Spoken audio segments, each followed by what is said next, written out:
Devoured any souls lately? Frostmourne hungers.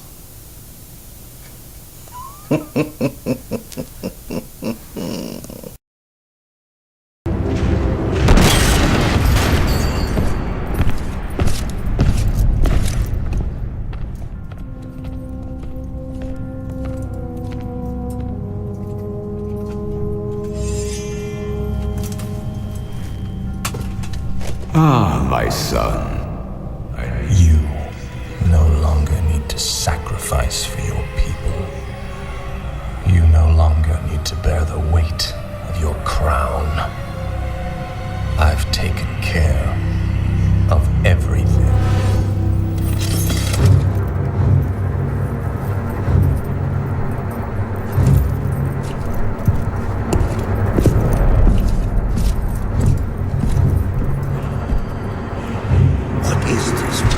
What are you doing, my son? Succeeding you, father.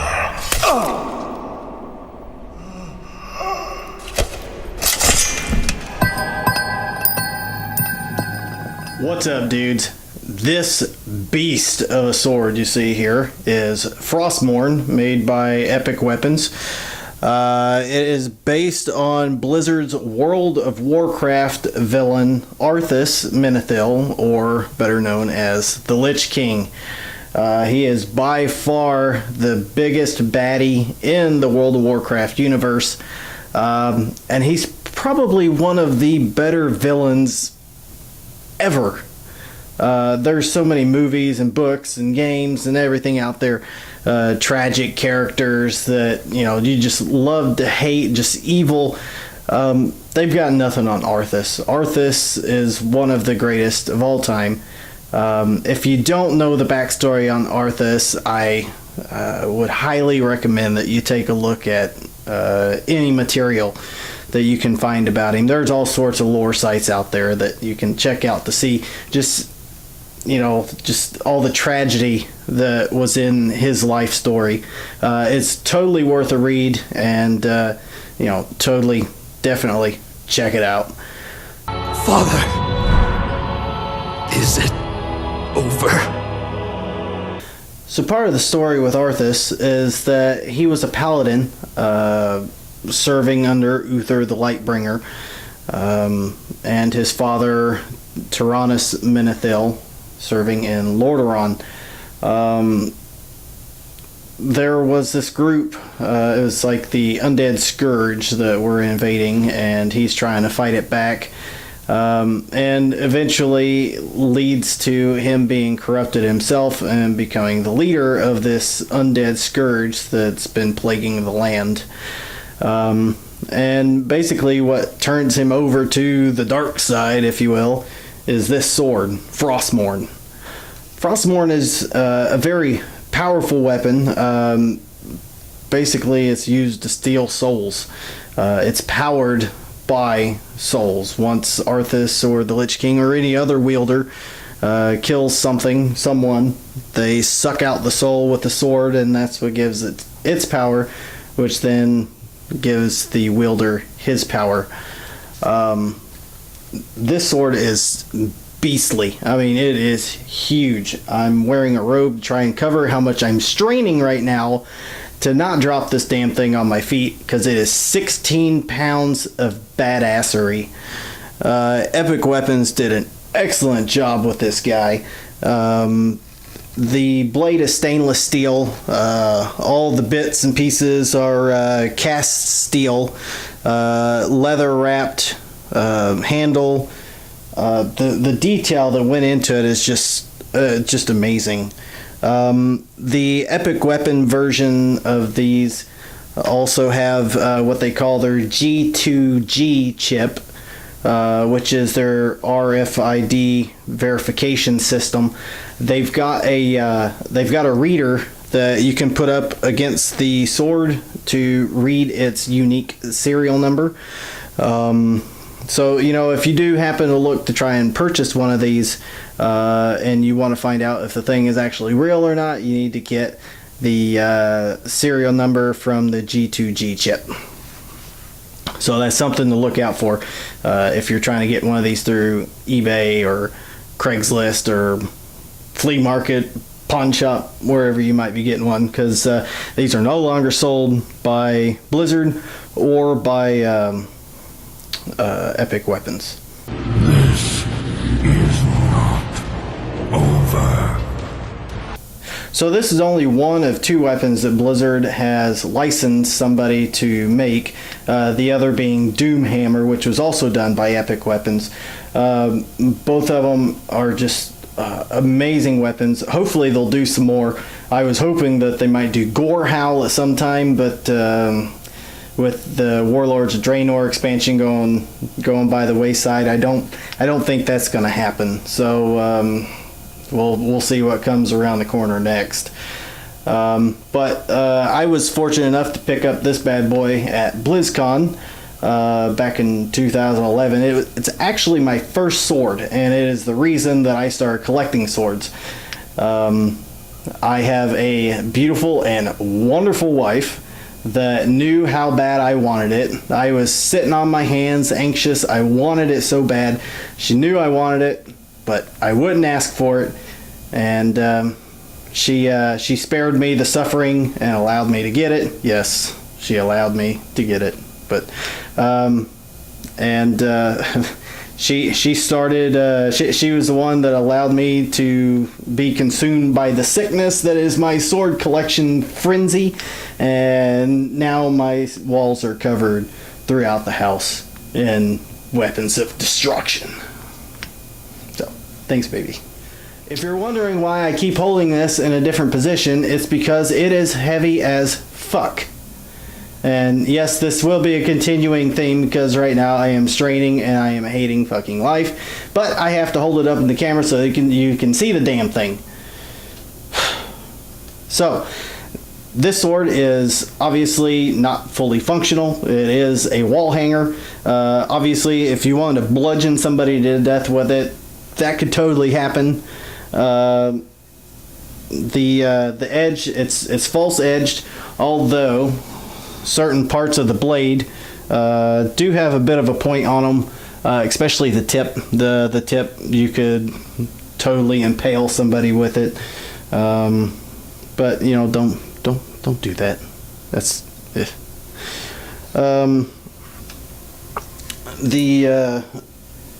there is a version that you can find that is totally real world applicable, and that would be on the show Man at Arms. I'll put the link to it in the comments. It was done during the first season of Man at Arms by Tony Swatton, and it came out great. All of it hand done. Amazing, absolutely amazing. But, you know, Epic Weapons, they totally did this sword justice. Cannot complain. You've got the skulls in the pommel, the goat heads. You've got the goat heads on either side. The demon skulls on the ends of the crossguard. You've got the runes running down the blade. And, you know, on the hilt itself, it's got like little bits of antiquing scratches, you know, stuff like that. That, you know, try to give it a little bit of an aged look. So here's the pommel. You can see the skulls going around it. Awesome, right? Yeah, I know. Leather wrapping. Now, the leather wrapping kind of pisses me off. It's something that just irritates me. It's like little small strips of leather that's wrapped around. It's not like a solid piece of leather like you would see on a lot of other pommels or a lot of other handles.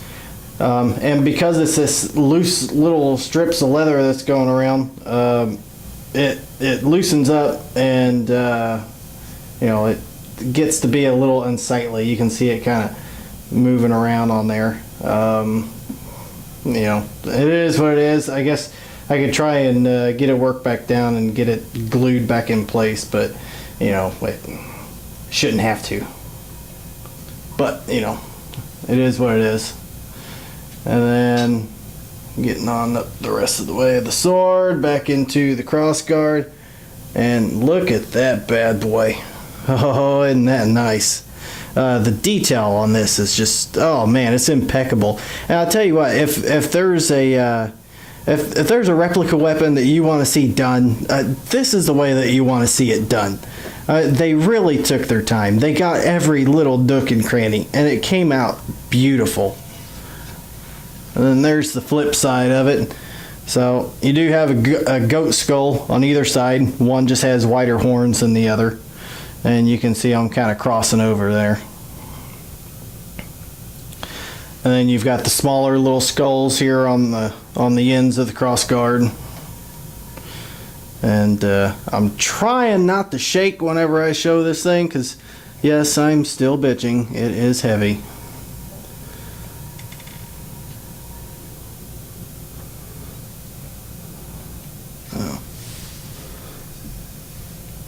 And then we work our way on down the blade, and there you can see the runes.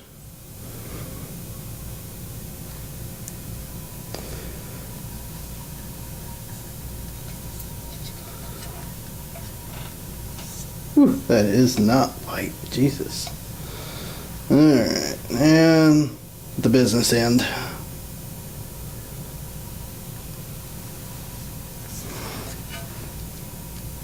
Now, like I said, you've got the chip in here for verification of the serial number and to show that it's authentic. You should also get a certificate of authenticity with the weapon. That was something that I forgot to mention, would be with it. So, you know, that's always nice to have. And then, there it is. Epic Weapons, the laser engraving.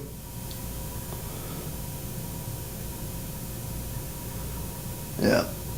So, I mean, that's really about it. I mean, it's just really intricately detailed.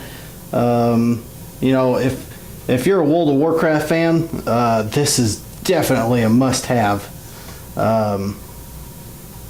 There's so much lore around this sword and the character that wields it. You know, with these movies coming out, I'm really excited because I hope it moves on to include the story of Arthas, because if there's any story in the World of Warcraft universe that's worth telling, it's definitely the rise and fall of the Lich King. Frostmourne stands before us, unguarded, just as the gnome claimed. Frostmourne, the blade that destroyed our kingdom. Standing this close to the blade that ended my life, and the pain, it is renewed. So I hope you enjoyed the review. I sure as hell have it, because I'm straining my ass off trying to keep up this 16-pound motherfucker on my shoulders. Is it heavy? I'm tired. I want to stop. But that's what I do. For you.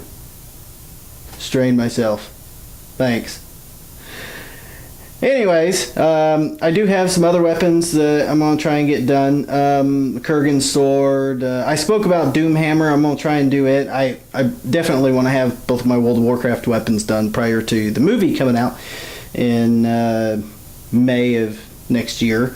Looking forward to that. And, you know, if you have any comments or anything, make sure to leave them below. I'm going to try and do like a little preview of the swords that I do have.